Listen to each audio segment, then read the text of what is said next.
Imagine só, 14 de abril de 1912. Você está prestes a conhecer a história de um gigante dos mares, um símbolo de luxo e grandiosidade que marcaria a história para sempre. Já parou para pensar como seria o encontro de um transatlântico imponente com um iceberg no meio do oceano? Pois é exatamente isso que estava prestes a acontecer com o Titanic, em sua viagem inaugural rumo a Nova York. Thomas Andrews, o brilhante engenheiro responsável pelo projeto, acabará de fazer uma inspeção detalhada nos compartimentos inferiores. Com voz firme, ele transmite a notícia que mudaria tudo. Em pouco mais de 2 horas, o navio estaria perdido.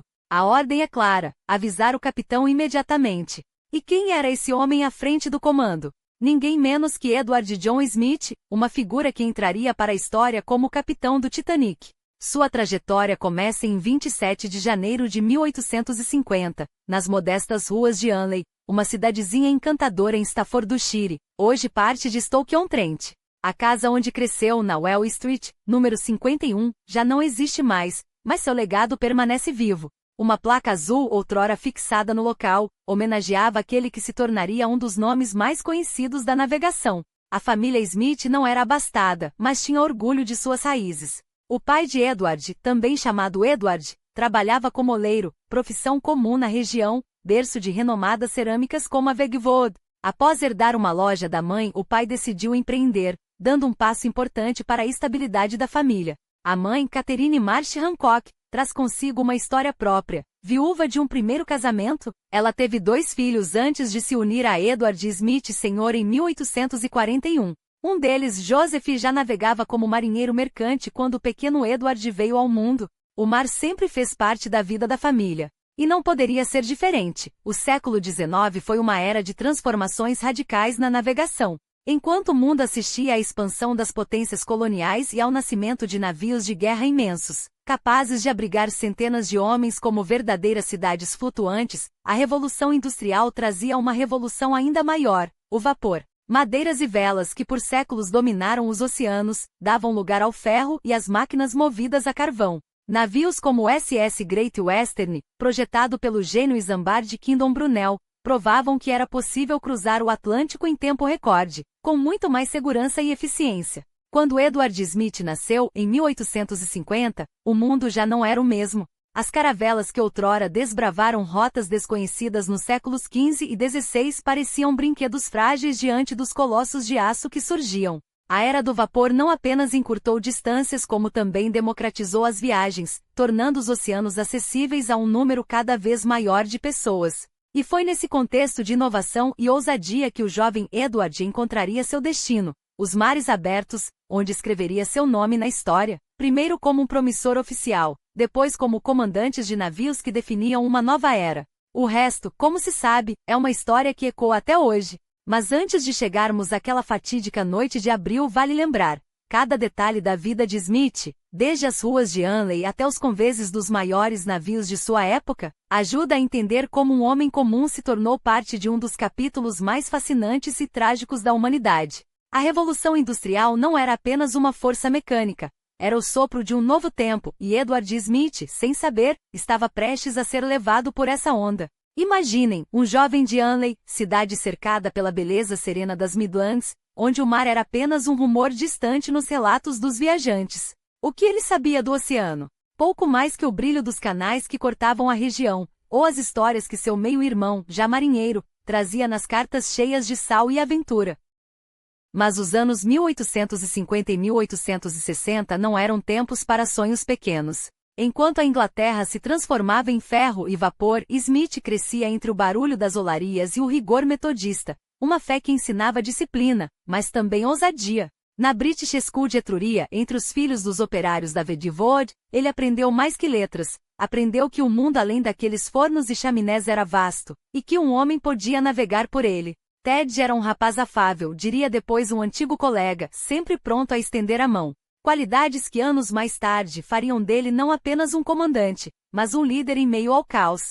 Aos 12 anos, a Forja de Etruria o recebeu, o primeiro gosto do trabalho árduo, das mãos calejadas, do suor que antecede a conquista. Mas o mar chamava mais alto. Em 1865, ao visitar o meio-irmão em Liverpool, Smith viu pela primeira vez os mastros altivos dos navios atracados no porto. Foi ali, entre o cheiro de alcatrão e o grito das gaivotas, que sua vocação se cristalinou.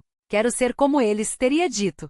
E contra a relutância inicial dos pais que sonhavam para o filho um futuro mais seguro entre as cerâmicas de Stoke-on-Trent, ele embarcou em 1867, aos 17 anos, como aprendiz na Andrew Gibson e Company. O Senator Weber, navio que o levou pela primeira vez às águas abertas, foi apenas o começo. Nos 3 anos seguintes, Smith provou que o mar não era um capricho, mas uma paixão. Em 1868, a promoção a terceiro oficial chegou como reconhecimento e como um presságio. Seu meio-irmão, então capitão de um navio, viu nele o mesmo fogo que ardia em si. Ele nasceu para isso, diria mais tarde, após a deserção de 14 homens em São Francisco. Crise que Smith ajudou a resolver com uma calma que surpreendeu até os mais experientes. De volta à Inglaterra não houve dúvida, o destino dele estava nos conveses. O Amoy, o Halifax, o Wildfire, cada navio era um degrau, cada viagem uma lição. Em 1871, aos 21 anos, as provas para segundo oficial foram aprovadas com distinção. 4 anos depois, o certificado de mestre marinheiro chegou como um selo. Edward John Smith não era mais um aprendiz. Era um homem do mar. E então, em janeiro de 1880, o destino o colocou diante do Britannic, gigante de aço da White Star Line, 5 vezes maior que qualquer coisa que já havia comandado. Foi amor à primeira vista. Dentro de dias, Smith já pleiteava uma vaga na companhia, não como um oficial qualquer, mas como parte daqueles que escreviam a nova era dos oceanos. A White Star, fundada por visionários como John Pilkington e Henry Wilson, não construía apenas navios, construía pontes entre continentes, transportando sonhos e fortunas na maior migração da história. Smith embarcou nessa correnteza. E enquanto a Europa se esvaziava rumo às Américas, 2 milhões de almas só no século XIX, ele subia degrau por degrau, até se tornar um dos nomes mais respeitados da frota. O que ninguém podia prever era que décadas depois, seu legado seria selado não pela glória, mas por uma noite que mudaria tudo. Mas isso, como se sabe, é outra história. Por enquanto, basta imaginar o jovem Smith, de pé no convés do Britannic, olhando para o horizonte infinito e sabendo, no fundo da alma, que aquele era apenas o início. Eis que o destino, sempre irônico, resolveu testar a meticulosidade do homem que um dia sonhara dominar os mares. O Republic, um colosso de aço e ambição, tornou-se o palco de um drama que poderia ter arruinado carreiras menos resilientes. Era janeiro de 1889, e o inverno norte-americano, implacável, lançava seu manto gelado sobre o Atlântico. Smith, então aos comandos da embarcação, navegava pelas águas traiçoeiras de Sandy Hook quando o imprevisto aconteceu. Um erro de cálculo, um momento de distração, ou talvez apenas o capricho cruel do oceano. O navio encalhou. 5 horas de tensão, de ordens gritadas, de tripulação em estado de alerta máximo enquanto as ondas batiam contra o casco como um juiz implacável. Mas aqui está a diferença entre os homens comuns e aqueles que nascem para liderar. Onde outros teriam se afundado na vergonha, Smith transformou o revés em lição. Não houve desculpas vazias, nem tentativas de esconder a falha. Em vez disso, ele enfrentou as consequências com a mesma determinação que o levará ao convés do Britannic anos antes.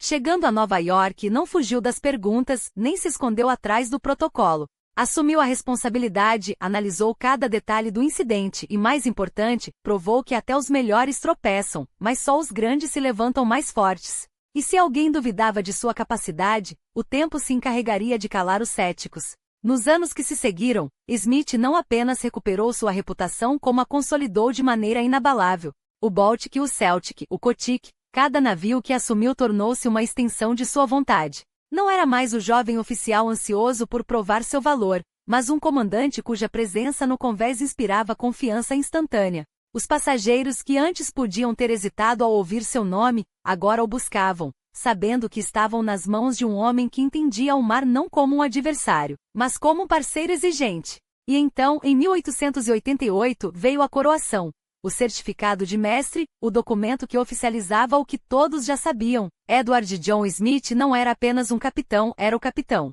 A White Star Line, que o vira crescer desde os humildes cargos iniciais, agora lhe entregava as rédeas de seus mais prestigiosos navios. E como se o universo quisesse recompensá-lo pela resiliência, aquele mesmo ano trouxe outra bênção. a patente de tenente na Royal Naval Volunteer Reserve, um reconhecimento que ia além dos mares comerciais e o ligava, mesmo que simbolicamente, à tradição marítima de sua pátria. Mas a vida, em sua sabedoria cruel, não concede vitórias sem cobrar seu preço. Enquanto sua carreira decolava, o tempo com Sarah, sua âncora, sua tranquilidade, tornava-se cada vez mais escasso.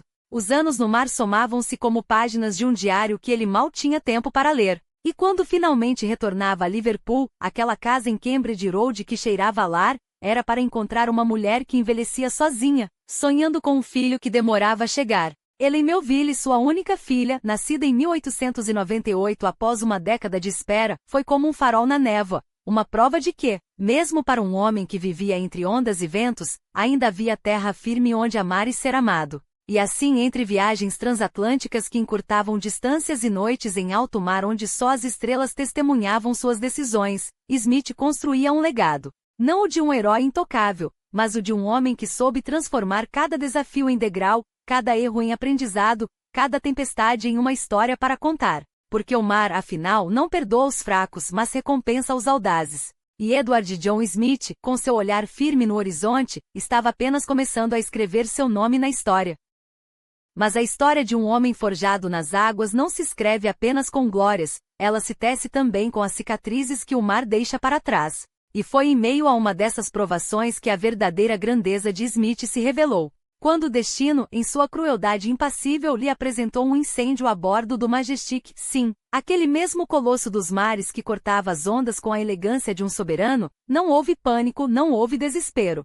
Houve, sim, a voz calma de um comandante que já havia visto a fúria do oceano e sabia que até o caos pode ser domado com mãos firmes e uma mente clara. Era 1901, e as chamas traiçoeiras surgiram onde menos se esperava. Um armário de linho, um lugar tão comum que quase passaria despercebido. Não fosse o cheiro acre da fumaça se insinuando pelos corredores. Alguns tripulantes, em um gesto de audácia que só a experiência justifica, abriram um buraco no convés para sufocar o fogo. Poderia ter sido um desastre, mas sob o comando de Smith, tornou-se mais uma página de um manual não escrito sobre como liderar quando o mundo parece desmoronar. Ele não escondeu o ocorrido, não minimizou os riscos. Assumiu a responsabilidade com a mesma seriedade com que assumirá cada viagem, cada tempestade, cada vida confiada às suas mãos.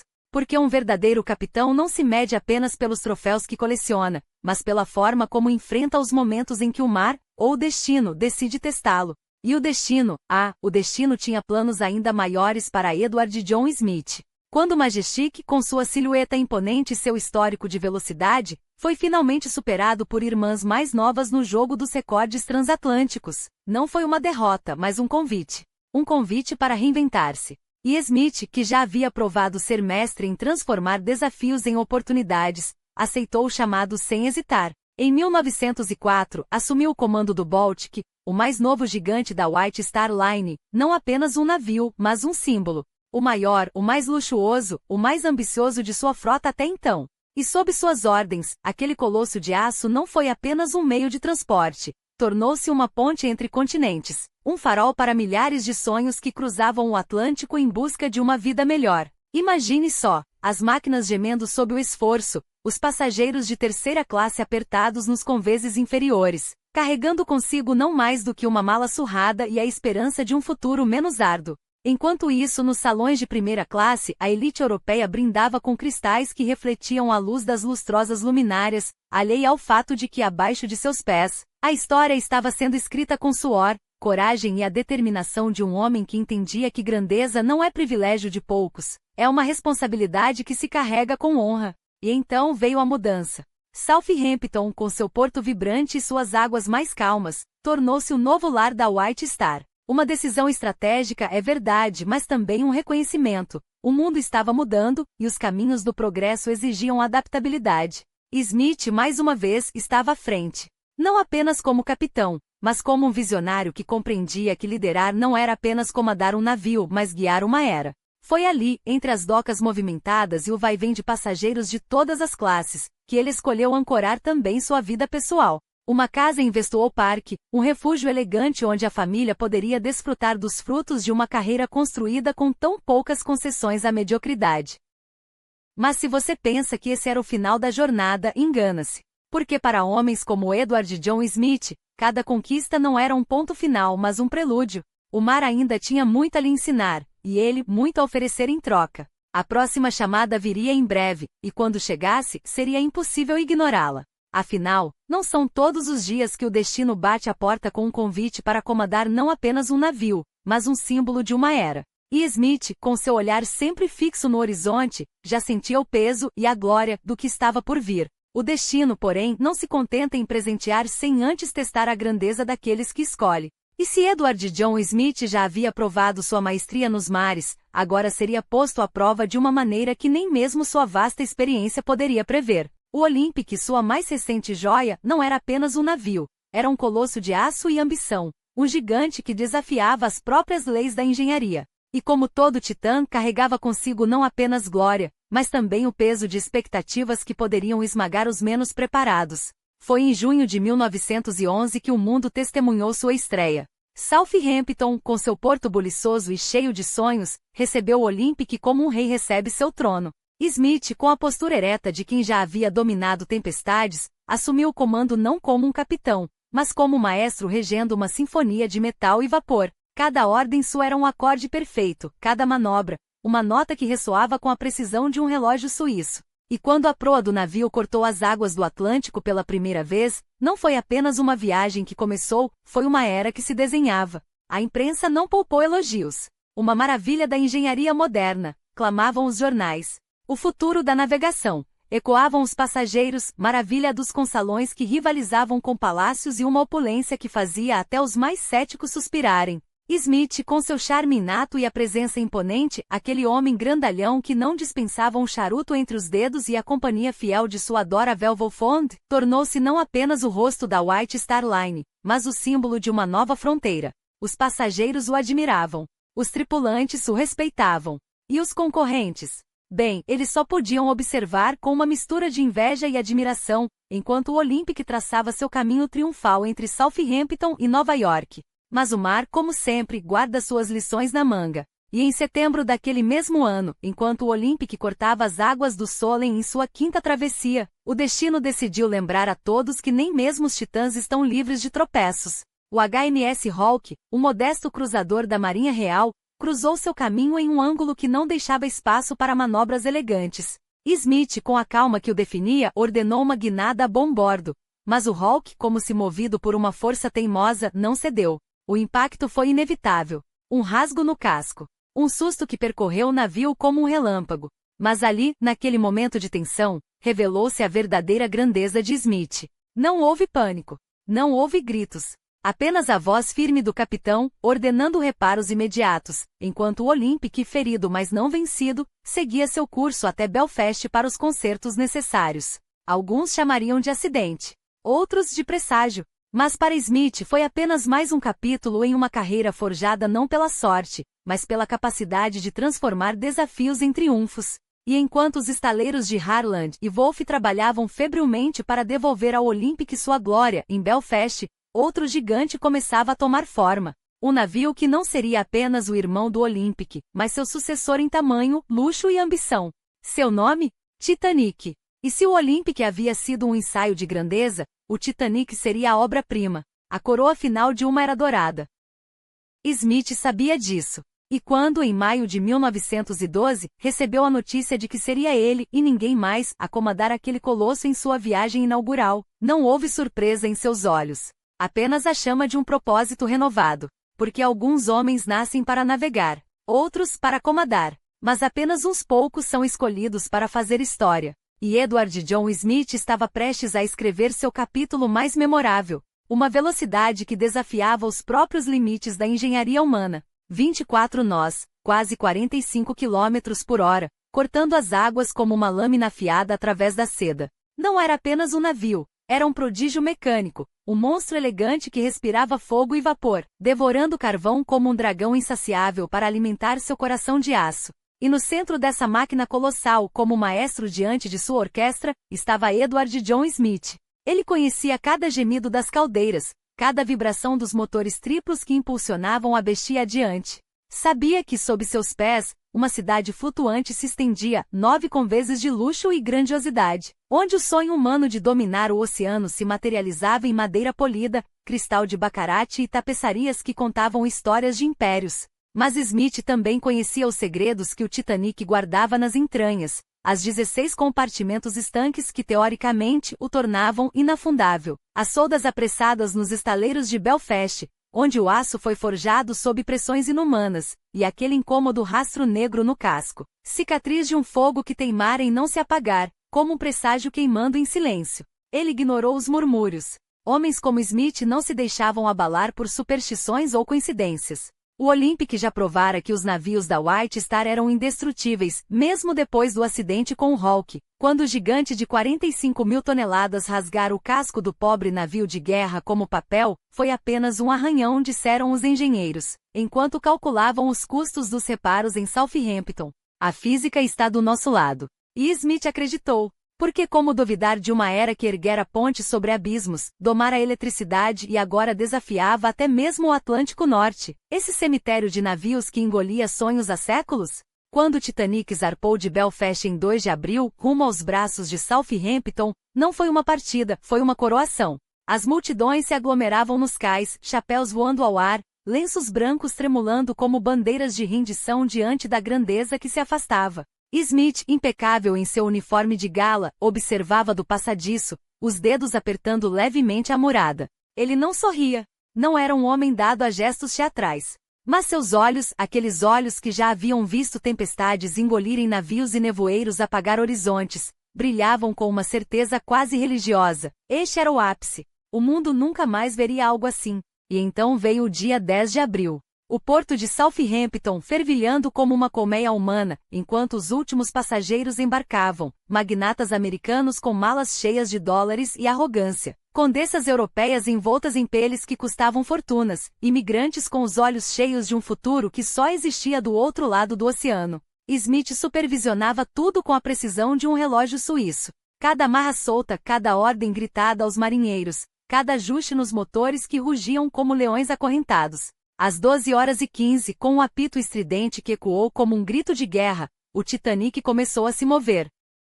Lentamente, quase com relutância, como se a terra não quisesse soltar sua criação mais gloriosa. Mas então, o navio ganhou velocidade, e o casco imenso cortou as águas do canal com uma graça que contradizia seu peso descomunal. Smith sentiu o deck tremer sob seus pés, não de medo, mas de poder. À sua frente, o mar se estendia como um tapete vermelho, convidando-o para a história.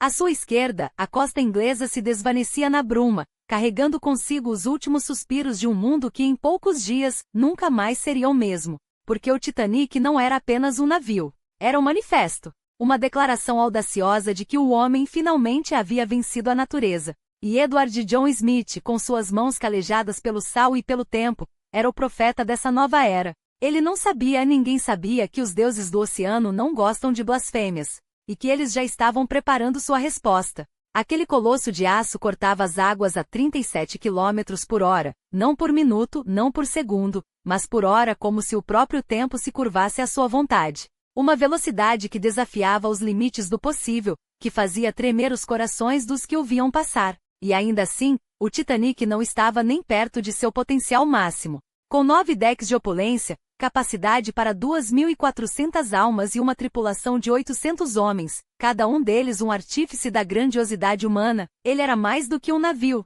Era um império flutuante, uma cidade sobre as ondas, um sonho forjado em ferro e ambição. Mas o destino, como sempre, tece suas tramas com fios invisíveis. Uma greve de mineiros na Inglaterra, que poderia ter atrasado tudo, acabou por acelerar o inevitável. Os carvões que alimentavam suas fornalhas foram carregados com urgência, como se o próprio inferno soprasse nas caldeiras. E assim, em 10 de abril de 1912, o Titanic partiu de Southampton, não como um navio, mas como um presságio. A bordo, 2.240 vidas, entre elas, magnatas como Bruce Ismay, o visionário, ou louco, presidente da White Star, e John Jacob Astor IV, um dos homens mais ricos do mundo, cujo nome já era lenda antes mesmo de embarcar. E no comando, Edward Smith, o capitão que não governava um navio, mas conduzia um mito. Um homem cuja reputação era tão sólida quanto o casco do Titanic, ou assim todos acreditavam. O roteiro? Southampton a Cherbourg, depois Queenstown e então, o Atlântico. Um caminho já traçado por outros, mas que desta vez, seria percorrido com uma arrogância divina. Porque o Titanic não navegava. Ele dominava. E Smith, com sua experiência e seu charme de velho lobo do mar, não via motivo para duvidar. Afinal, este era um navio inafundável, a obra-prima de uma era que já se julgava invencível. Mas os deuses do mar não dormem. Eles observam. Eles esperam. E enquanto o Titanic deslizava rumo ao oeste, 22 nós de velocidade pura, as advertências começaram a chegar. Mensagens sobre gelo. Icebergs à deriva.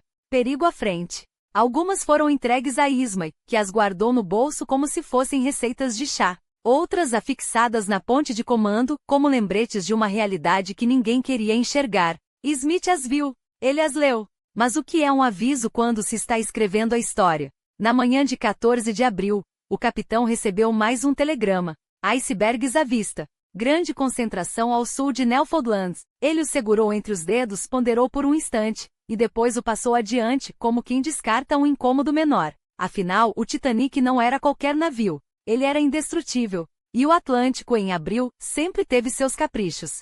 Às 21h40, quando o ar gelado já anunciava a noite, Smith deixou o comando ao primeiro oficial e retirou-se para jantar com os passageiros da primeira classe. O vinho fluía.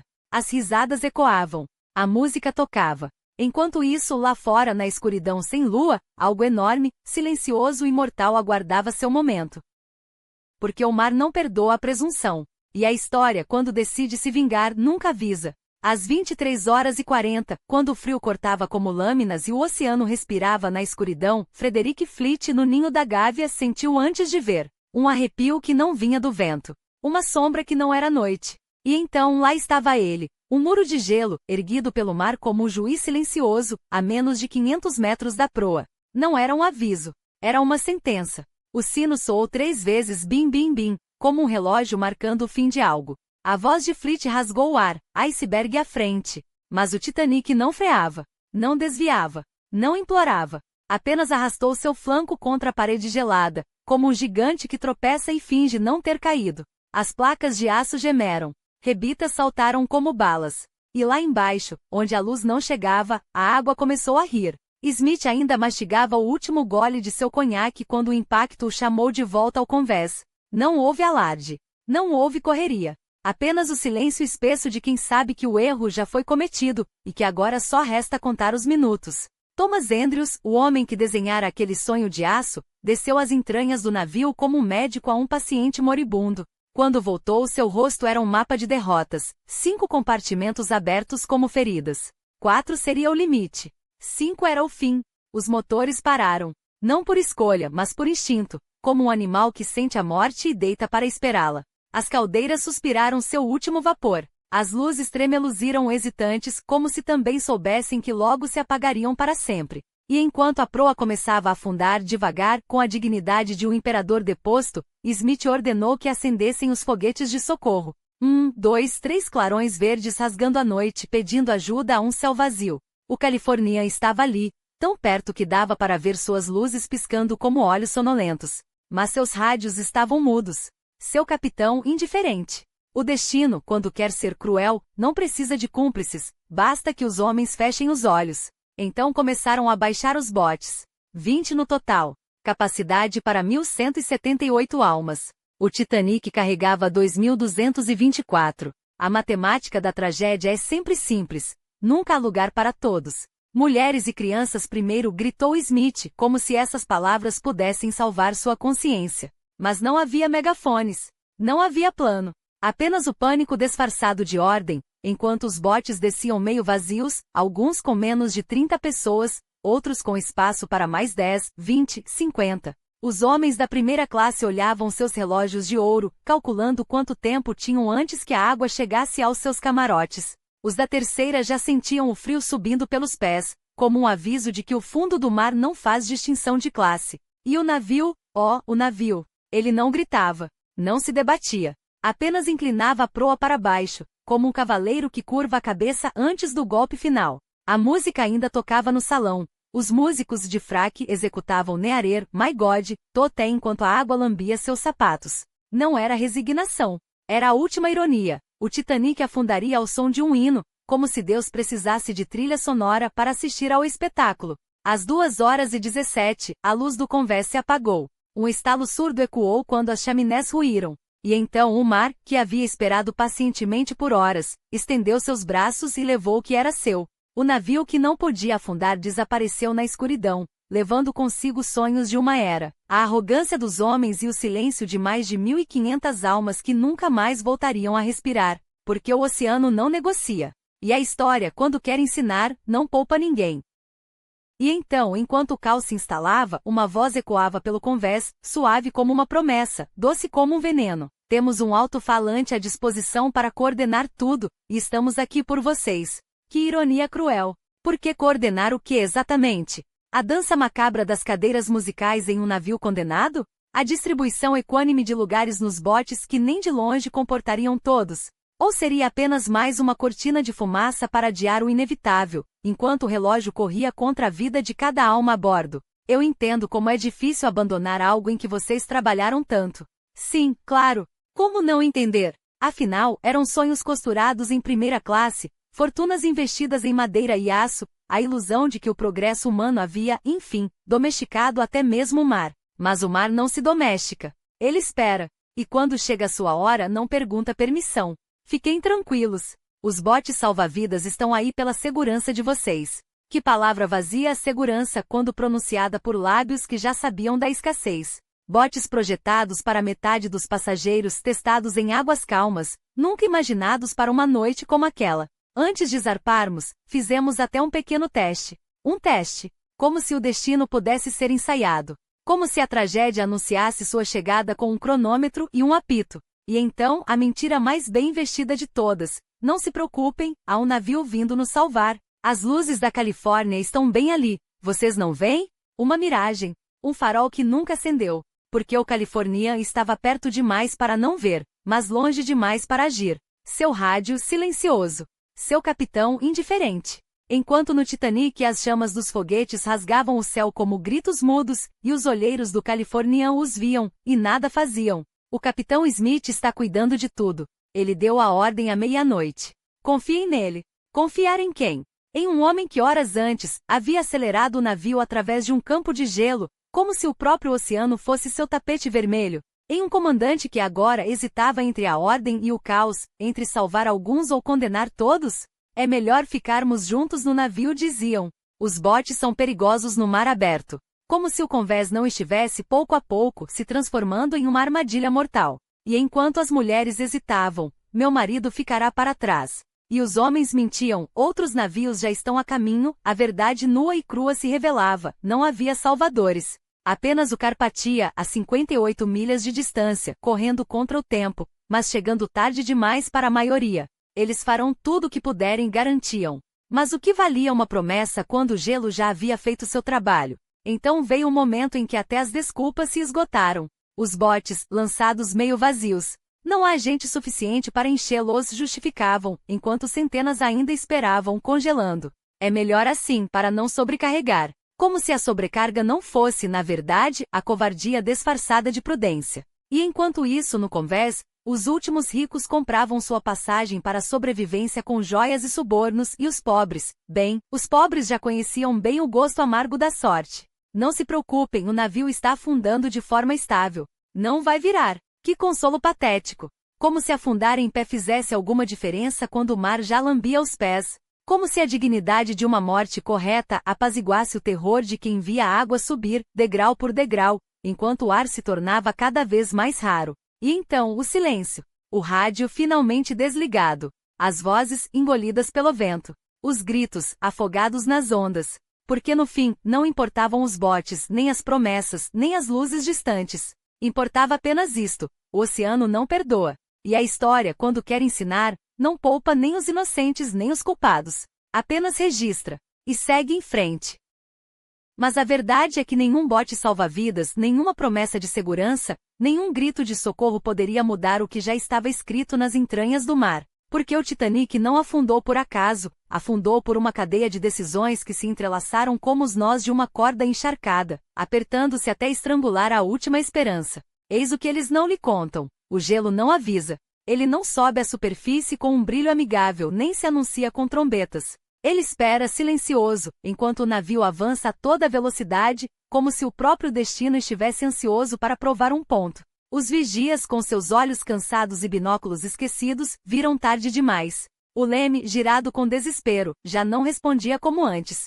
O iceberg, indiferente, rasgou o casco como uma lâmina através de seda. 5 compartimentos estancos, sim, mas o mar não respeita limites traçados por homens. E então, a matemática cruel. 160 minutos. 2 horas e 40 minutos para que mais de 1000 almas compreendessem que a engenharia humana, por mais grandiosa, não é páreo para a indiferença do oceano. O capitão Smith, com suas ordens tardias e sua hesitação, já não era um comandante, era um homem diante do inevitável, tentando, em vão, negociar com o tempo. Os botes, lançados meio vazios, flutuavam como caixões à deriva, enquanto centenas ainda agarravam-se às grades, implorando por um lugar que não existia. E o frio? Ah, o frio era um algoz mais eficiente que qualquer iceberg. Água a menos 2 graus Celsius não perdoa. Não importa quão forte você seja, quão jovem, quão cheio de vontade de viver, em 15 minutos, seus músculos endurecem, seus pulmões queimam, e até o grito se congela na garganta.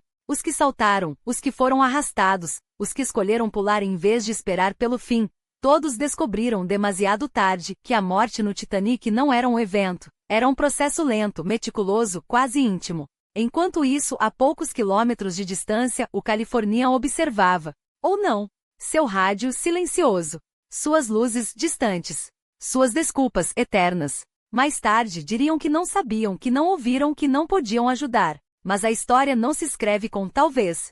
Ela se escreve com fatos. Um navio viu os foguetes de socorro e não respondeu. Um capitão, Stanley Lord, escolheu dormir enquanto outros afundavam. E assim a indiferença humana tornou-se cúmplice da tragédia. Quando Carpathia finalmente chegou, já era madrugada. O mar estava calma novamente, como se nada tivesse acontecido. Só restavam os botes, alguns sobreviventes tremendo de frio, e o silêncio, aquele mesmo silêncio que havia engolido os gritos horas antes. Eles foram resgatados, sim, mas salvos. Ninguém que viu o Titanic desaparecer sob as ondas voltou mesmo. Alguns carregaram a culpa pelo resto da vida. Outros a raiva. Todos a certeza de que naquela noite o mundo mostrou sua face mais cruel, a de que no fim estamos sozinhos. E o navio? Ele desceu como um rei deposto, primeiro à proa, erguida como um dedo acusador para o céu, como se quisesse marcar seu lugar na memória dos homens.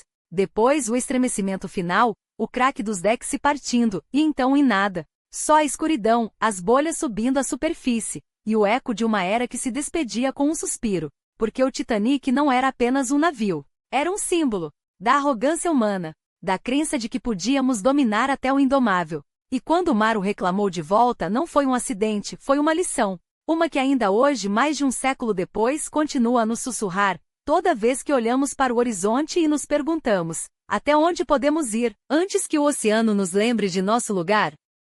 Água demais para conter. Não foi uma invasão, foi uma rendição. O oceano entrou como um amante que finalmente reclama o que sempre foi seu, preenchendo cada compartimento com uma paciência quase cruel, como se dissesse, você sabia que este momento chegaria.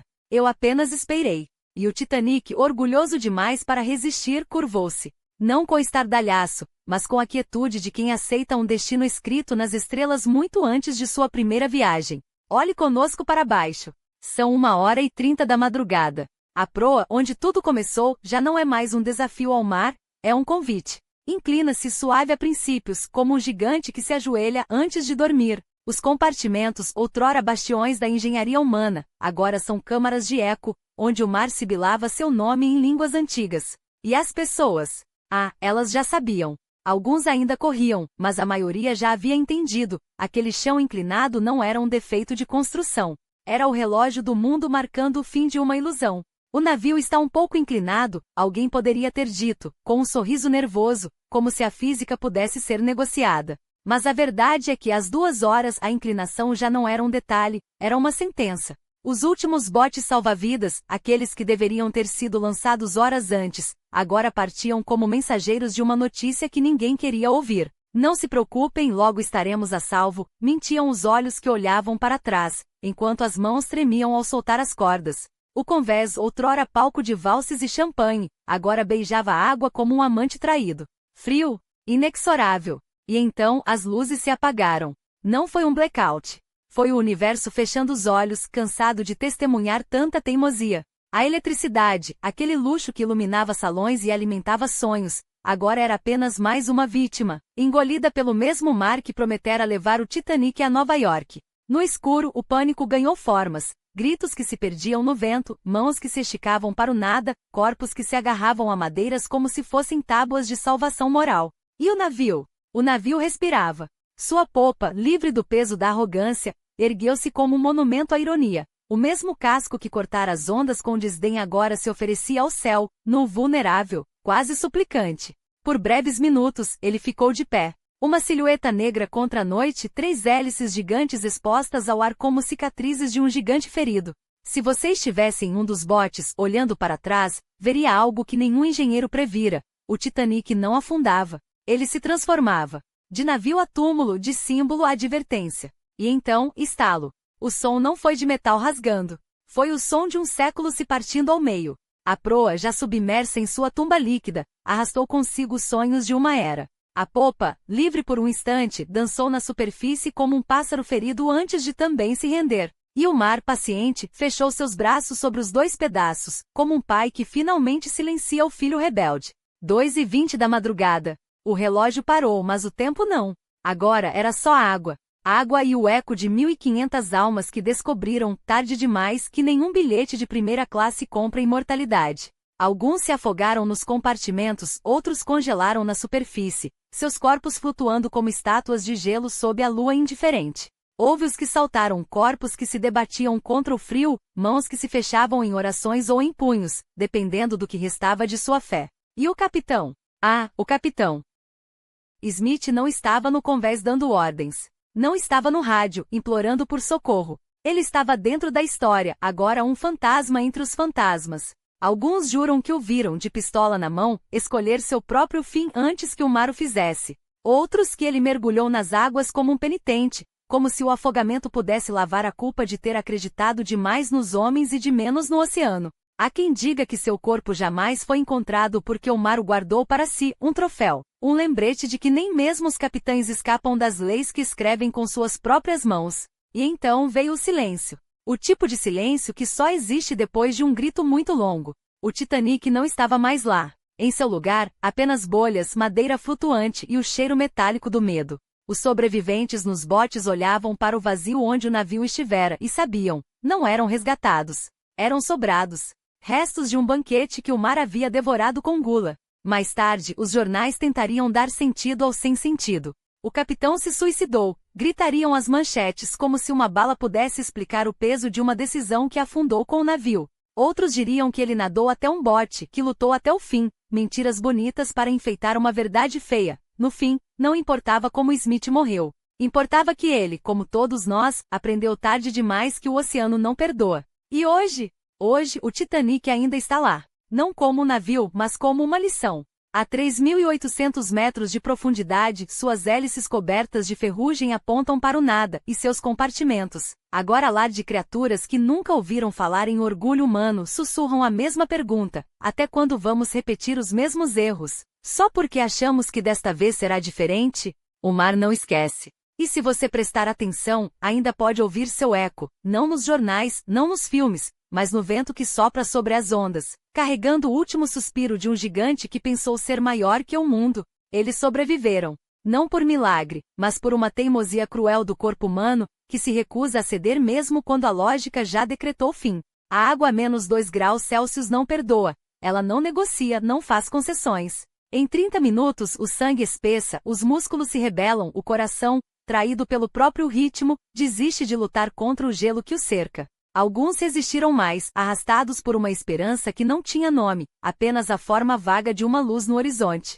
Outros engolidos pelo mar antes mesmo de entenderem que estavam morrendo. E então veio o Carpathia, cortando a noite como um veredicto tardio. 700 e pouco, números que não consolam, apenas contabilizam o que restou de um sonho afundado. 70% dos sobreviventes? Uma estatística fria para disfarçar o peso de 1.500 corpos que o Atlântico se recusou a devolver. Primeira classe, segunda classe, tripulantes. O mar não faz distinção quando escolhe suas vítimas. Os que subiram aos botes não foram os mais fortes, nem os mais merecedores. Foram os que estiveram no lugar certo no momento certo, enquanto o Titanic se partia ao meio como um presságio de tudo que o século XX ainda traria de fratura. Smith, o capitão. O homem que assinou a sentença com sua própria mão. Alguns juram tê-lo visto no convés, ereto como um juiz diante de seu próprio tribunal, enquanto a proa afundava. Outros, mais cruéis, dizem que ele se foi sem um grito, engolido pela mesma água que levará seus passageiros. Mas eis que meses depois, um homem em Baltimore, um tal Peter Pry, afirma tê-lo visto vivo, andando pelas docas como se nada tivesse acontecido, como se o gelo não tivesse rasgado seu navio e sua reputação. Ele me chamou de velho amigo, teria dito Pry, com a voz trêmula de quem sabe que está sendo tomado por loucura. Os médicos balançaram a cabeça. Delírio, trauma, a mente se agarra a qualquer coisa para não afundar junto com a verdade. Mas e se não fosse? E se Smith, como um fantasma teimoso, tivesse escapado não da morte, mas da história que o condenara? E então vieram as investigações, duas, uma de cada lado do Atlântico, como se a verdade pudesse ser dividida por fronteiras. Os americanos queriam culpados, os britânicos, explicações. Os oficiais do Titanic depuseram com vozes roucas, repetindo como um mantra, não havia pressa. Não havia necessidade de velocidade. Mas os números não mentem, 22 nós em águas cheias de gelo, como se o oceano fosse uma pista de corrida e o destino, um recorde a ser batido. Ligotoler, o segundo oficial, jurou que avistaram um iceberg tarde demais. Demasiado tarde para virar, demasiado tarde para frear, demasiado tarde para qualquer coisa que não fosse rezar. E Smith estava no passadiço, e o silêncio que se seguiu ao impacto foi a sua última ordem. Na Inglaterra, a Comissão Mercante Britânica foi meticulosa, quase cirúrgica. Chama Independent Experts, como se a objetividade pudesse lavar as mãos do que fora negligência, arrogância ou pior, indiferença. Concluíram que os vigias não tinham binóculos, como se olhos humanos pudessem competir com a escuridão polar. Que os botes não eram suficientes, como se a matemática da ganância pudesse ser justificada em relatórios. Que o capitão talvez tivesse subestimado os avisos de gelo, como se talvez bastasse para absolver um homem que levou 1.500 almas consigo. E enquanto os inquéritos se arrastavam, o Majestic, outro gigante de aço, outro capitão, outra rota, partia como se nada tivesse acontecido. 15 anos depois, os mesmos erros, as mesmas promessas, os mesmos discursos sobre inquebrantável. Pry, o homem que jurara ter visto Smith, morreu em um sanatório, sua história arquivada como mais um delírio de uma época que preferia esquecer. Ismay, o magnata da White Star Line, se escondeu atrás de advogados e declarações vagas, enquanto os sobreviventes, aqueles que o Carpathia resgatara, tentavam reconstruir vidas com a sombra do Titanic colada às costas. New York os recebeu com bandeiras a meio mastro e discursos sobre resiliência. Mas nas docas, entre os suspiros dos guindastes e o cheiro de sal, o que se ouvia era outro som, o rangido de um navio que ainda afundava devagar, na memória de quem sobreviveu. E o mar, sempre o mar, continuava lá, indiferente, faminto, esperando a próxima vez. Eis a verdade nua e crua, o capitão Smith não era um vilão de folhetim, nem um herói de mármore. Era um homem com suas hesitações, suas ordens tardias, seus momentos de clareza ofuscados pelo peso de um comando que naquela noite, se tornou uma armadilha de gelo e aço. Alguns o crucificaram por não ter reduzido a velocidade, por não ter ordenado o abandono do navio mais cedo, por ter, talvez, confiado demais na própria experiência. Outros, como Eleanor, sua esposa, guardaram-lhe no peito a memória de um homem que nos últimos instantes, ainda tentou salvar uma criança dos braços gelados do Atlântico, antes que o mar o reclamasse para si. Hanley, sua terra natal, não o esqueceu.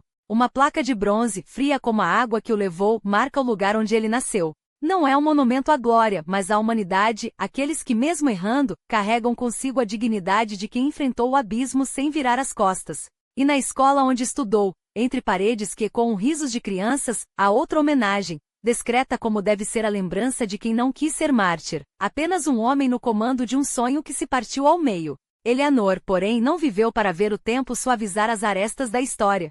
Londres a recebeu após a tempestade, mas a cidade não lhe poupou o golpe final. Um táxi, uma rua, um destino cortado em 1931. Sua filha, Ellen, herdou mais do que o luto, herdou a teimosia de honrar o pai. Ailey Shield ergueu uma estátua não para um capitão, mas para um homem cuja última ordem pode ter sido um gesto de redenção. Casou-se 2 vezes, amou o mar em seus 2 maridos, um capitão como pai, outro perdido nas águas da guerra, devorado por febres em terras distantes. A vida para ela foi uma travessia entre perdas e reinvenções, como se o Titanic tivesse afundado não apenas um navio, mas uma era de certezas. Enquanto isso, o mundo seguia seu curso, implacável, indiferente. A White Star Line, ferida mas não derrotada, tentou costurar os retalhos do que restara.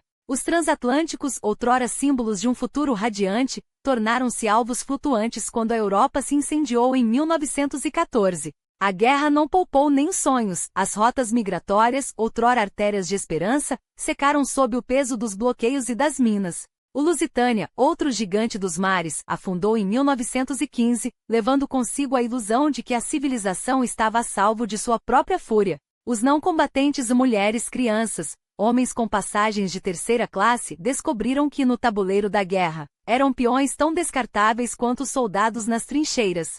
E então veio o Britannic, irmão do Titanic, transformado em hospital flutuante, uma ironia cruel, como se o destino quisesse provar que até os navios salvadores podiam ser engolidos. Em novembro de 1916, uma mina alemã o rasgou ao largo da Grécia. Desta vez, porém, a lição havia sido aprendida, os botes salvaram quase todos. Quase. O mar, afinal, sempre cobra seu tributo. 2 dos 3 colossos da classe Olympic jaziam no fundo. O terceiro, o Olympic original, sobreviveu, como se o azar tivesse se cansado de persegui-lo. Mas o mundo já não era o mesmo. A White Star Line, outrora rainhas dos mares, viu seu reinado minguar, engolido pela concorrência, pelas dívidas, pela sombra de um desastre que nenhum balanço financeiro poderia apagar. Quando as luzes se apagaram de vez em 1934, foi sem alarde, como se até o mercado soubesse que algumas feridas não se fecham com lucros. E assim, o Titanic deixou de ser apenas um navio.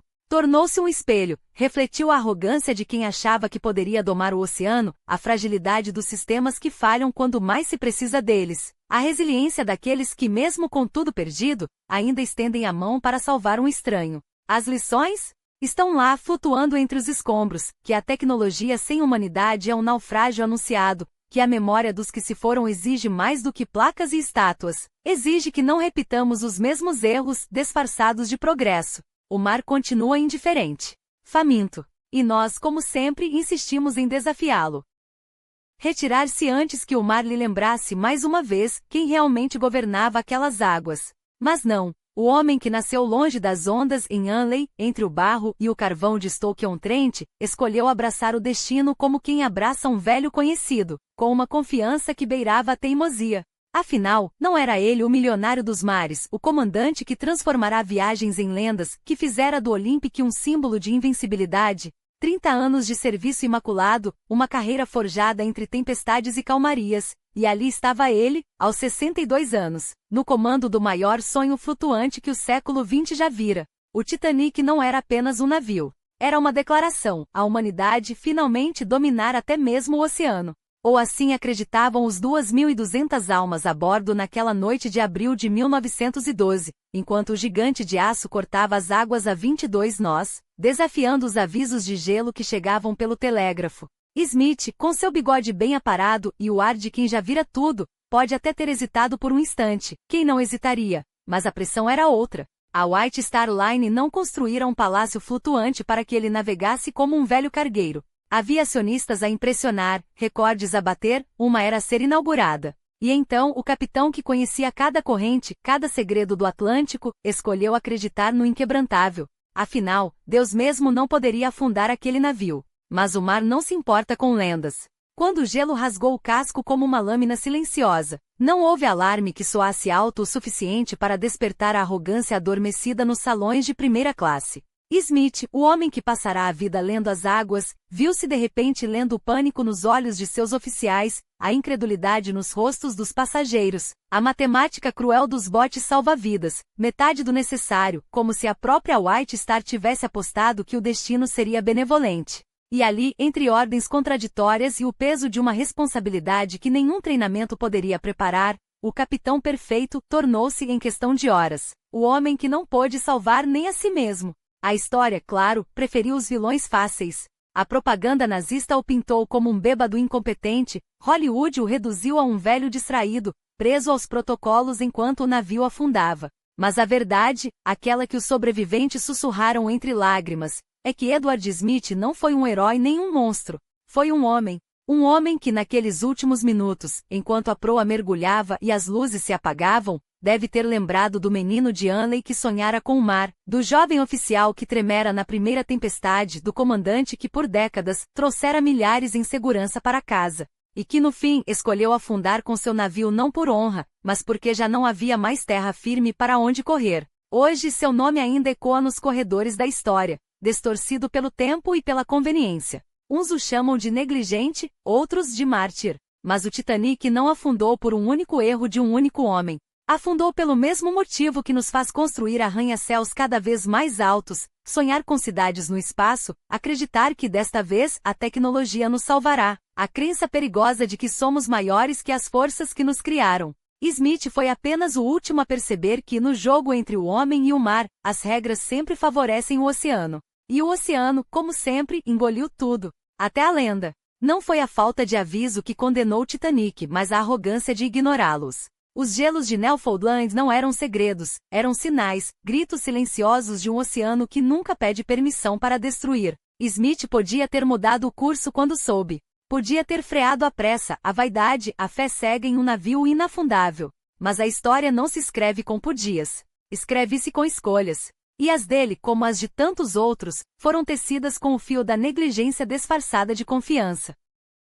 Dizem que hesitou, que duvidou, que entre os relatórios contraditórios e os avisos descuidados, perdeu-se o momento crucial em que a proa ainda podia desviar do destino. Mas a verdade é mais cruel. Não foi a indecisão que o derrotou, foi a ilusão de que o Titanic estava acima das leis do mar. O gelo não perdoa hesitações, ele explora-as. E quando o casco rasgou não houve mais espaço para talvez, ou se ao menos.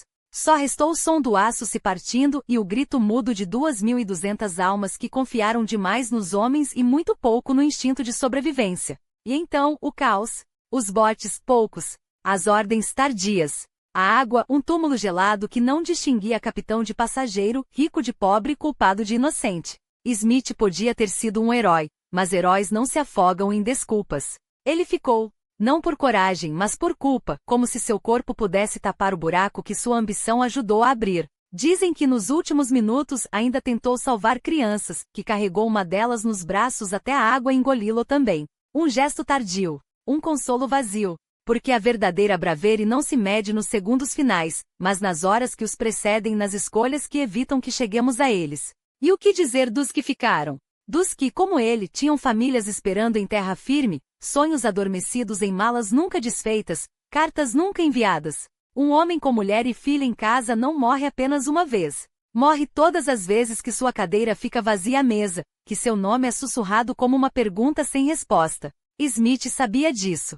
Sabia que não veria mais o rosto da filha, que sua mulher vestiria luto pelo resto dos dias. Mas o Titanic não era só um navio, era um símbolo. E símbolos não se afundam sozinhos, levam consigo os que os idolatraram. Agora pergunte-se, se você estivesse no convés naquela noite, com o gelo brilhando à distância e os avisos sendo ignorados, o que faria? Confiaria no capitão, no navio, na sorte? Ou lembraria que o mar não negocia, que a história não se reescreve com arrependimentos, e que a única diferença entre um mártir e um tolo é o preço que os outros pagam por suas escolhas? Smith não foi o único responsável, mas foi o último a pagar. E o oceano, como sempre, não devolveu o troco.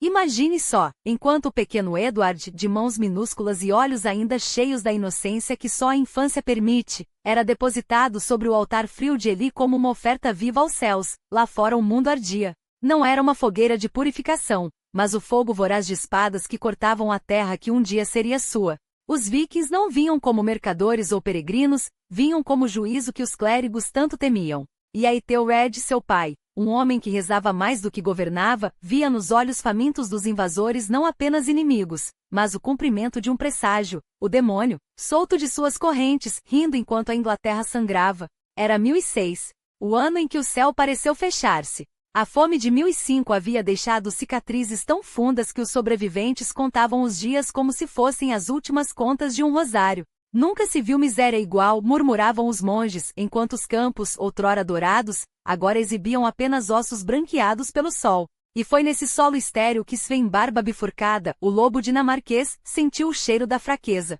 Seu exército não era uma onda. Era um tsunami, e cada aldeia que caía em seu caminho era mais uma prova de que Deus, se ainda ouvia, havia virado o rosto.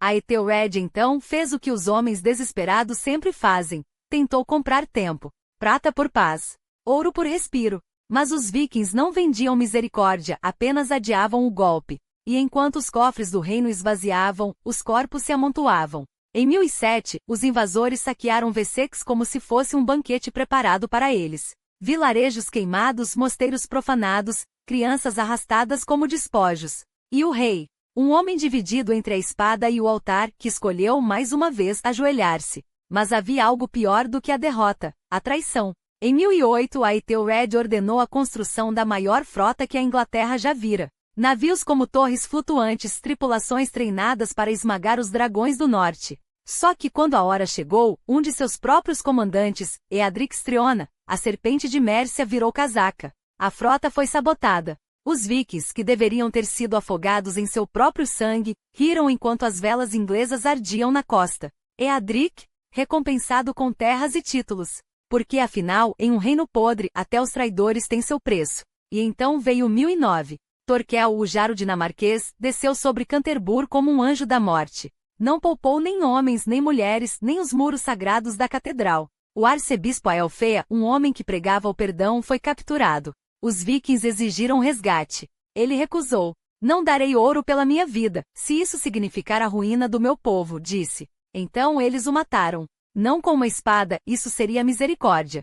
Mas com ossos de boi, cranianos de animais, qualquer coisa que encontrassem para esmagar sua cabeça até que seu cérebro jorrasse sobre a pedra. Um mártir? Talvez. Mas também um aviso, a Inglaterra não pertencia mais aos saxões. Enquanto isso, no mosteiro de Ely, o pequeno Edward crescia entre salmos e sombras. Aprendia a ler nos olhos dos monges o medo que não ousavam pronunciar. Via, nas entrelinhas dos manuscritos, o mapa de um reino sendo rasgado. Seu irmão Alfred, tão próximo em sangue quanto em destino, era seu único consolo. Juntos ouviam os rumores, o pai cada vez mais distante afogando-se em penitências, a mãe Emma, uma normanda de olho aguçado, tecendo alianças como se fossem armaduras, e lá fora, o uivo dos lobos nórdicos, cada vez mais perto. Em 1010, a tempestade voltou. East Anglia foi reduzida a cinzas. Aethelred, agora um fantasma de si mesmo, mandou cunhar moedas com o Cordeiro de Deus, como se um símbolo pudesse deter o que nem exércitos conseguiram. Mas os deuses dos vikings não se impressionavam com lambes.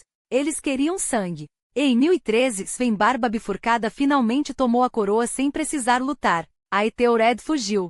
Emma grávida foi enviada para a Normandia, levando consigo os dois príncipes, Edward e Alfred, como sementes de uma esperança que ninguém mais acreditava. E assim, com menos de 10 anos, Edward aprendeu sua primeira lição de poder. Um rei não é feito por direito divino, mas pela capacidade de sobreviver quando todos à sua volta desabam. A Inglaterra que ele um dia herdaria não seria um trono, seria um campo de batalha. E os fantasmas de Canterbury, de Wessex, dos homens que morreram por causa da fraqueza de seu pai, estariam lá para lembrá-lo. A misericórdia é um luxo que os fracos não podem pagar. O trono não esperava por piedade, e Aethelred, em seus últimos suspiros, provou isso mais uma vez. Enquanto a doença o consumia, seus olhos ardiam com a mesma fúria que outrora incendiara Lindsey, uma terra arrasada, corpos carbonizados, o cheiro de carne queimada ainda pairando como um aviso. Não havia mais espaço para hesitação. Se a Inglaterra fosse sobreviver, seria com sangue e ferro, não com preces. E assim, com as mãos trêmulas de um homem à beira da morte, ele traçou o destino de seus filhos. Edmund, o guerreiro, herdaria a espada. Edward, o sobrevivente, herdaria a coroa. Mas os deuses, ou o destino, ou aquele deus distante que nunca respondia às súplicas de Aethelred, tinham outros planos. Edmund Ironside, com ferro ao lado, não era um homem feito para curvar-se. Enquanto seu pai apodrecia vivo, ele já marchava para a guerra, arrastando consigo os últimos suspiros de uma nobreza dividida. Os barões de Mércia, os Tanes de Wessex, até mesmo aqueles que antes beijavam as botas de Knut, agora olhavam para o filho mais velho de Aethelred com um brilho de esperança nos olhos. Ele não era apenas um príncipe, era a última promessa de uma Inglaterra livre. E quando em Assandun, as linhas se fecharam e o chão tremeu sob o peso dos escudos, Edmund provou por que carregava aquele nome. Não importava que os danos fossem 3 para cada inglês, não importava que os generais de Knut fossem lobos endurecidos por décadas de saque. Ele lutou como um homem que sabia que não havia retirada possível, porque atrás dele estava apenas o mar, e à sua frente, o abismo.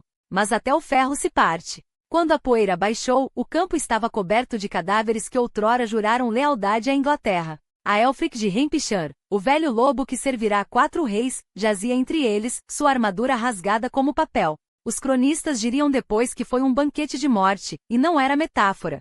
Knut não se contentava em vencer, ele queria que os ingleses soubessem que haviam perdido. E assim, enquanto os corvos festavam, Edmund, ensanguentado mas ainda de pé, recuou para Glastonbury, onde os monges sussurravam que até as pedras choravam. Ele não viveria para ver outro inverno. Alguns dizem que foi traição, outros que uma ferida envenenada. Mas a verdade é que a Inglaterra não podia se dar ao luxo de ter 2 reis. Knut, astuto como uma serpente, ofereceu a Edmund um tratado, metade do reino, paz, uma coroa compartilhada. O ferrolado, porém, conhecia o valor das palavras de um dinamarquês.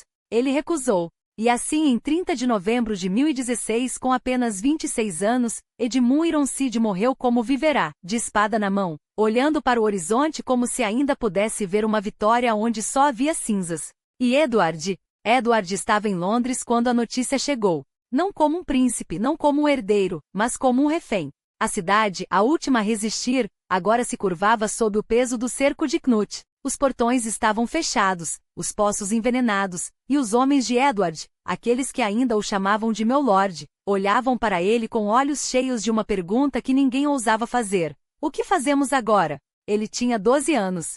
12 anos, e já sabia que reis não são feitos de sonhos, mas de escolhas. E a sua primeira escolha foi simples: sobreviver. Enquanto os nobres se ajoelhavam diante de Knut, enquanto sua madrasta Emma, a astuta Norma, já tecia alianças com o vencedor, Edward permaneceu em silêncio. Não por medo, mas porque um rei não gasta palavras quando o mundo está queimando. Ele observou, aprendeu. E quando Knut, em um gesto de clemência calculada, permitiu que ele e seu irmão Alfred fossem enviados de volta à Normandia, Edward não viu exílio. Viu uma lição. A Inglaterra não era mais dele. Não ainda. Mas um dia seria. E quando esse dia chegasse, ele não cometeria os mesmos erros de seu pai. Não suplicaria. Não vacilaria. Porque um trono construído sobre ossos não se mantém com misericórdia, se mantém com a certeza de que desta vez, ninguém escapará vivo. O triunfo de Knut foi coroado não apenas pela espada, mas pela traição. Em 30 de novembro de 1016, Edmund Ironside, o último obstáculo entre o dinamarquês e a coroa, morreu de repente, envenenado ou por feridas que apodreceram em silêncio. Conveniente. Demasiado conveniente. E quando Knut se coroou rei em 1017, com pompa e o peso de um destino que ele mesmo forjou, Edward não viu uma vitória. Viu um aviso. A Inglaterra não era mais sua. Não então.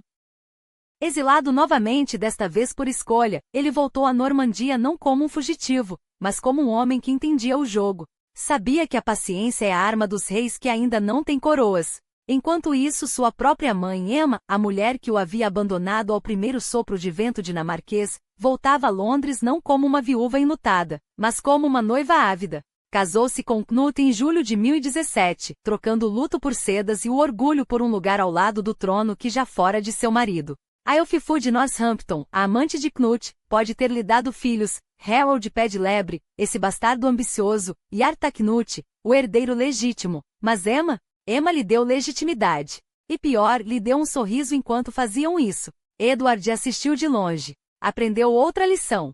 A corte da Normandia o recebeu com desconfiança a um príncipe sem reino, um homem sem exército, um filho de uma rainha que o esquecera. Mas ele não se curvou, não suplicou. Em vez disso, esperou. Porque a história não é escrita por aqueles que choram, mas por aqueles que sabem quando golpear. E enquanto os dinamarqueses se entranhavam na terra inglesa, enquanto Knut morria em 1035 e seu império de areia desmoronava, Edward observava. Harold Pé de Lebre, aquele usurpador sorridente, tomou a coroa que por direito deveria ser de Artaknut. Emma, agora uma peça descartada, fugiu para Bruges humilhada, chamando pelos filhos que havia ignorado por anos. E então em 1036 veio o chamado. Não por lealdade. Não por amor. mas porque uma mãe desesperada não tem onde mais recorrer. Edward e Alfred, os filhos esquecidos, cruzaram o canal não como salvadores, mas como peões em um jogo que já estava perdido. Alfred, o mais jovem, o mais impulsivo, foi capturado por Godwin de Wessex, aquele mesmo Godwin que um dia beijaria a mão de Edward como rei. Cegado, torturado, morto, um corpo jogado como lixo, uma mensagem clara: a Inglaterra não é para vocês. Edward escapou. Voltou à Normandia com o gosto amargo da derrota e a certeza de que desta vez não haveria clemência. Não haveria segunda chance. Até que em 1040, Harold Pé de Lebre morreu, e Artacnut, o meio-irmão que nunca o quis por perto, voltou de Dinamarca não como um conquistador, mas como um rei fraco, carregando consigo o cheiro de derrota. 2 anos depois, em junho de 1042, ele também estava morto, envenenado diziam alguns, castigado por Deus murmuravam outros. E de repente, como se o destino tivesse se cansado de brincar, o trono estava vazio. Os nobres olharam uns para os outros. Godwin de Wessex, aquele mesmo traidor que havia entregue Alfred, agora sorria e estendia a mão. Os arcebispos de York e Canterbury se ajoelharam. Até Magnus da Noruega, aquele rei viking que poderia ter reclamado a coroa, preferiu ficar em suas terras geladas. Porque Edward não era apenas o último herdeiro de Aethelred, era o único que havia sobrevivido. Em 3 de abril de 1043, aos 38 anos, ele finalmente pisou no que sempre lhe pertenceu.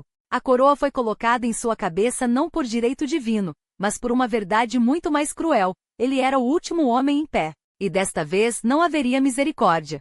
O primeiro ato de Edward como rei não foi uma batalha. Foi uma vingança silenciosa. Em novembro daquele mesmo ano, ele marchou de Gloucester a Winchester, onde Emma, sua mãe, a mulher que o abandonara 2 vezes, esperava com um sorriso no rosto. Ele a despojou de suas terras. Expulsou seus aliados. Arrancou Stigam, o bispo corrupto que ela havia colocado no poder, e o jogou na lama onde pertencia. Mas não a matou, porque um rei não mata sua própria mãe. Ele a deixa viver com a memória do que perdeu. E então, com as mãos limpas de sangue familiar, Edward começou a construir, não um reino, mas um legado. Casou sua filha Edith com Godwin de Wessex, sim, aquele Godwin, não por amor, mas porque um rei sabe quando transformar um inimigo em um cão de guarda. Reconstruiu a abadia de Westminster, não como um monumento a Deus, mas como um lembrete: aqui jaz o homem que sobreviveu a todos vocês. E enquanto a Inglaterra observava, ele sorria. Porque desta vez, quando os lobos viessem, e eles sempre voltam, não haveria exílio. Não haveria clemência. Havia apenas um rei. E uma coroa forjada em ossos. Mas não se engane, por trás da aura de piedade e das vestes bordadas em ouro, Edward não era um homem de meias medidas. Ele era um rei que orava com um punhal na bota. Sim, ele construía abadias e beijava relíquias, mas também sabia que a fé como poder, se forja no sangue e na estratégia. Enquanto Edith e seus Godwin se banqueteavam com as migalhas da coroa, ele movia suas peças no tabuleiro onde só os astutos sobrevivem. Os bispos que nomeou? Não eram simples servos de Deus, eram espadas afiadas contra a ambição desmedida de Godwin.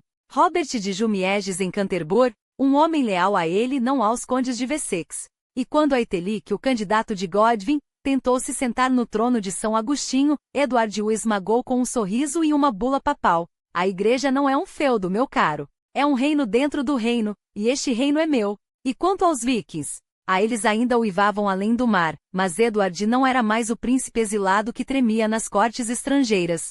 Ele tinha uma frota, tinha alianças, tinha a memória viva de 1013, quando os lobos nórtegos arrancaram seu trono das suas mãos infantis. Magnus da Noruega? Um ambicioso com sede de glória, mas que morreu antes de pôr os pés em solo inglês graças, em parte, aos navios que Edward mandou patrulhar a costa. Sven Stridsson, o irmão dinamarquês. Um aliado conveniente, não um amigo. Edward não tinha amigos. Tinha peões, torres e, quando necessário, sacrifícios. E os Godwins?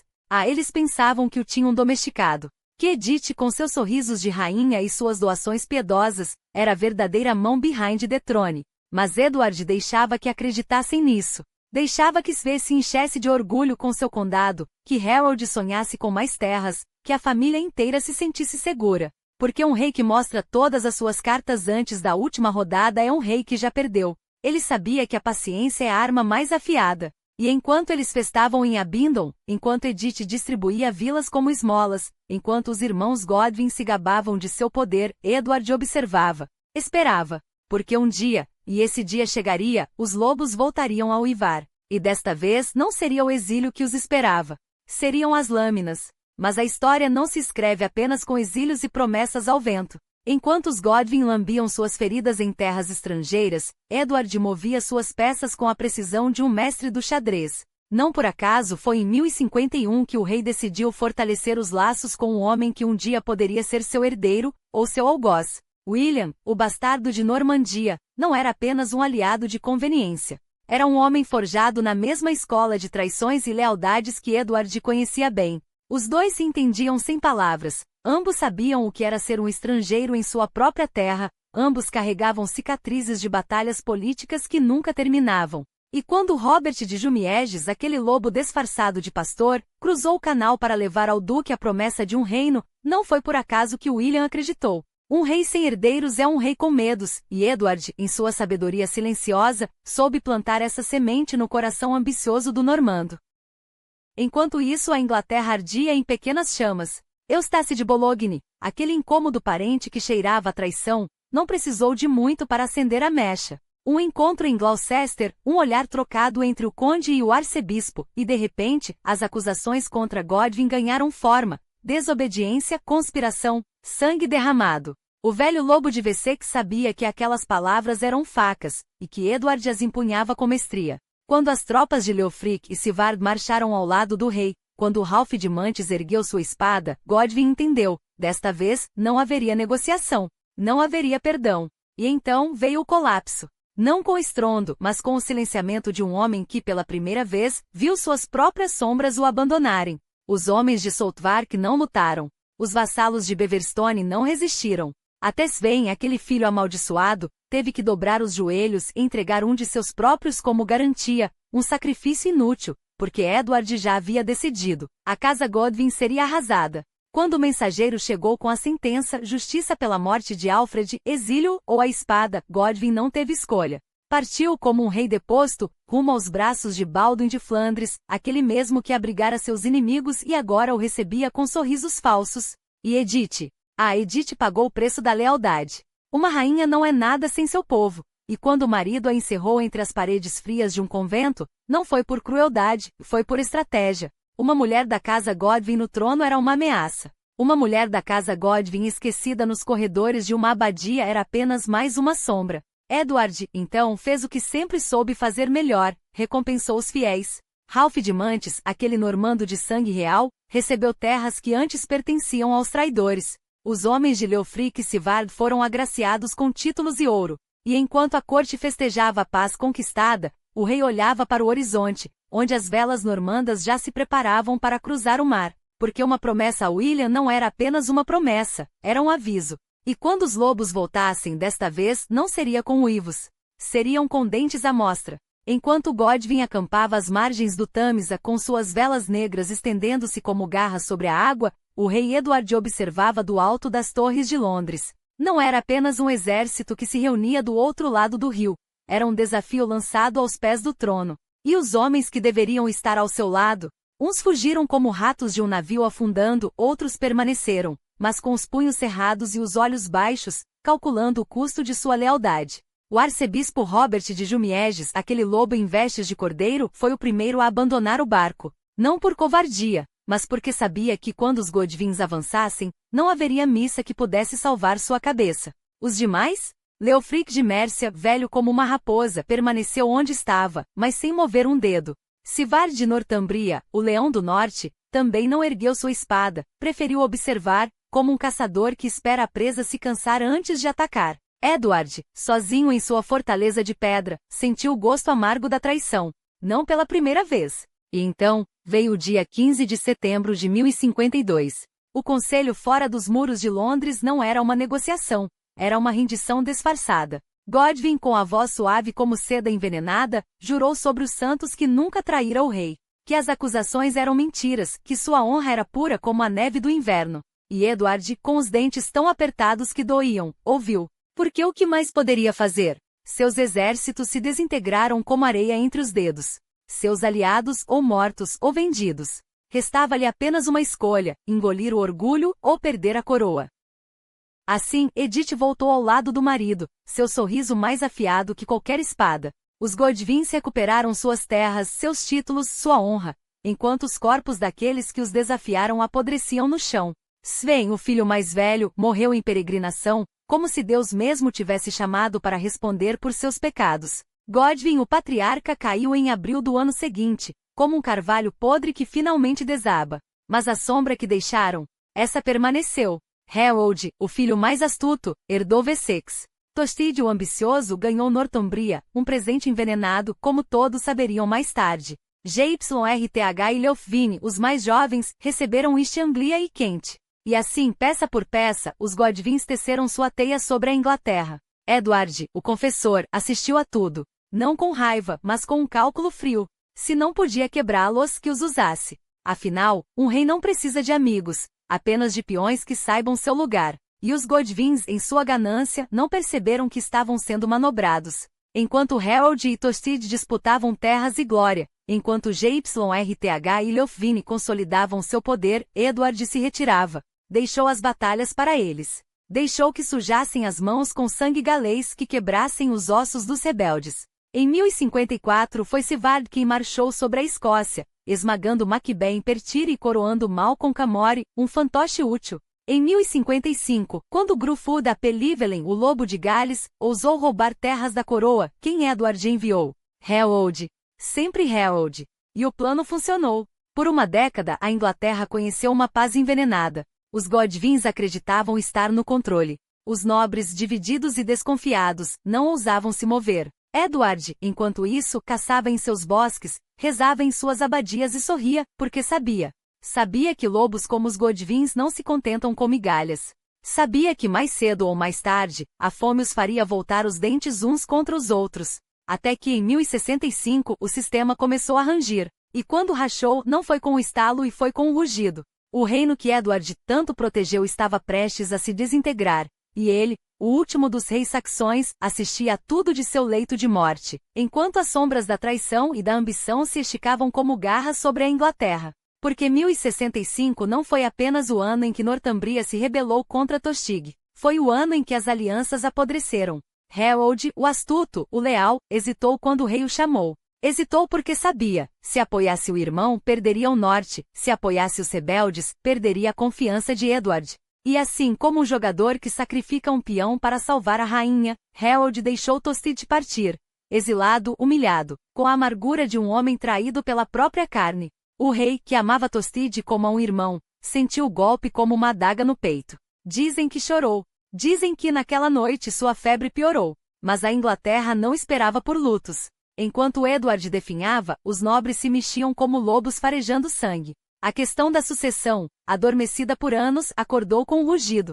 Não havia herdeiros diretos. Não havia filhos. Apenas um menino, Edgar Aethelin, neto de Edmund Ironside, criado em terras estrangeiras, tão inglês quanto um sonho esquecido.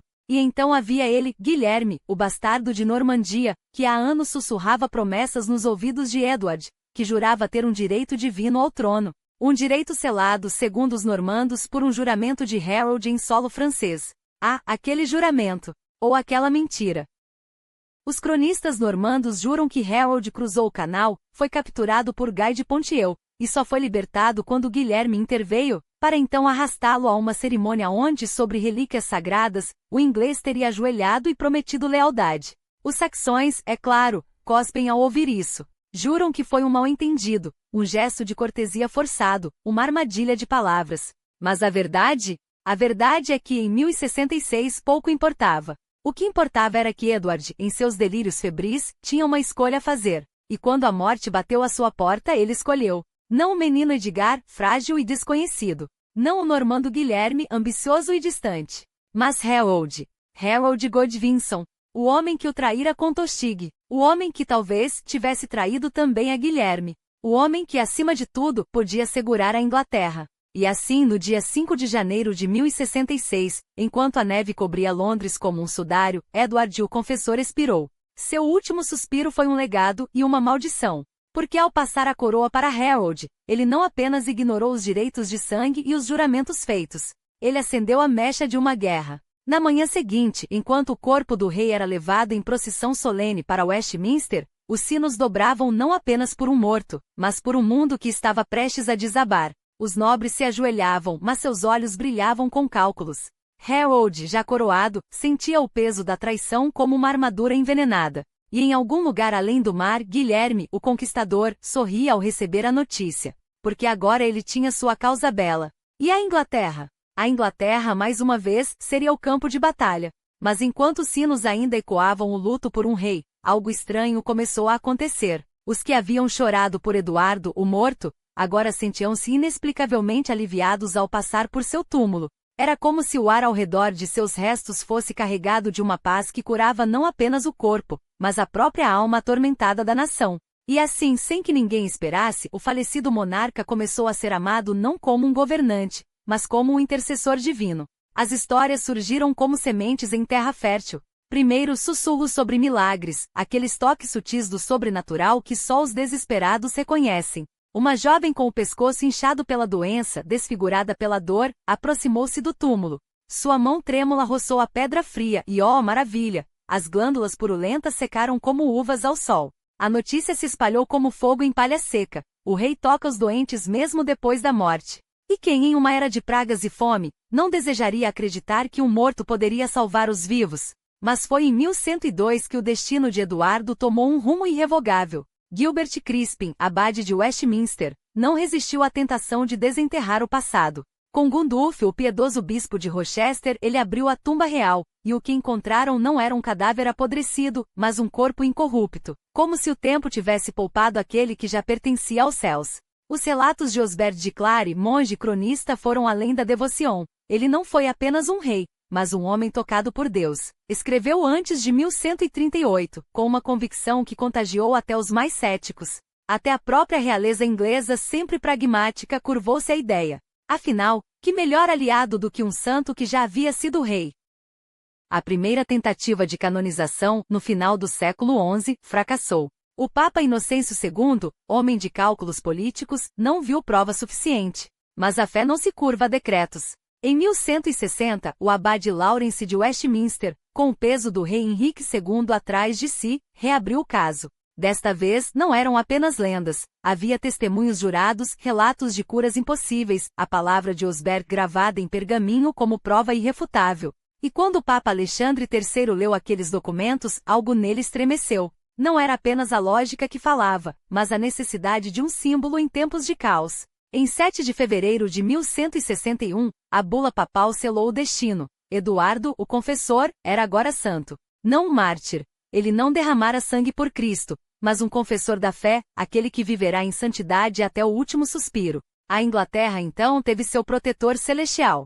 E por um tempo, isso bastou. Os séculos passaram, e embora a devoção esmorecesse como brasa sob cinzas, sempre havia alguém para avivá-la. Henrique III, o rei que sonhava com a glória dos antigos, não apenas reconstruiu Westminster em homenagem a Eduardo, mas recriou seu túmulo em 1269, transformando-o em um altar de ouro e mármore. Era como se o passado pudesse ser esculpido em pedra, imortalizado. Por séculos, uma irmandade silenciosa manteve viva a chama da devoção, até que os hanoverianos chegassem, indiferentes às relíquias saxônicas. George I, em 1714, enterrou de vez o culto a Eduardo sob o peso de uma nova dinastia. Mas esquecer Eduardo é esquecer que ele foi o último suspiro de uma linhagem. A casa de Cerdic, que desde o século VI tecerá o destino da Inglaterra, encontrou nele seu epílogo. E que epílogo! Porque seus primeiros anos no trono, após 1052, foram um milagre em si, uma paz. Não a paz frágil dos tratados, mas aquela quietude profunda que só vem quando o caos por um momento recua. Em uma era onde a espada decidia tudo, Eduardo governou com uma mão que não tremia, nem para empunhar a espada, nem para estendê-la em perdão. E no entanto, quem olhava para aquele homem sereno no trono não via a criança que fora. O menino que em 1005 viu a fome devorar seu povo como um lobo faminto. Que ouviu os pregadores gritarem sobre o juízo final enquanto os corpos apodreciam nas ruas. Eduardo era o primogênito da segunda esposa de Eteuredo, Emma, sétimo filho, mas o primeiro na linha sucessória depois que a morte, implacável, ceifou seus meio-irmãos.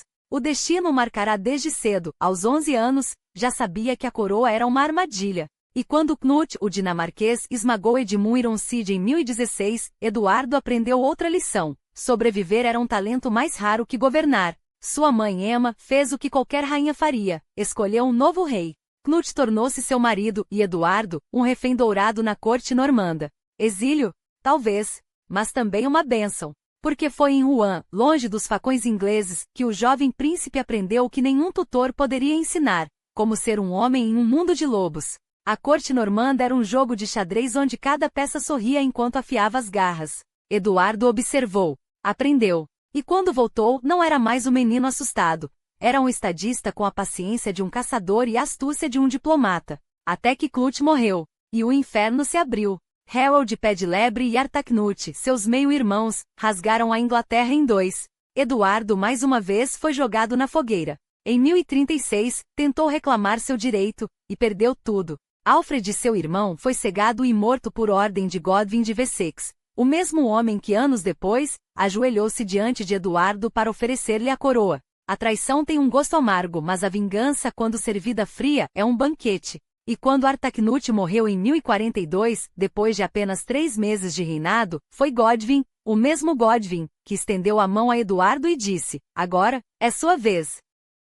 O rei que nasceu no exílio, que viu sua família ser devorada pela ambição, que aprendeu a governar entre inimigos, finalmente sentou-se no trono. E com ele Godwin de Wessex, o homem que o traíra, que o humilhara, que agora jurava lealdade com um sorriso no rosto. Eduardo aceitou, não por fraqueza, mas porque um rei sabe que algumas dívidas se pagam com o tempo. Os primeiros anos foram um equilíbrio perigoso. Os dinamarqueses ainda uivavam nas sombras, os saxões murmuravam, e Godwin era como uma serpente enroscada no trono. Eduardo casou-se com Edith, filha do conde, selando a aliança com sangue. Mas não se engane, ele nunca esqueceu. E quando Godwin, em 1051, desafiou abertamente a autoridade real, o rei agiu não com fúria, mas com uma precisão cirúrgica. Porque Eduardo, o confessor, não era apenas um santo em vida.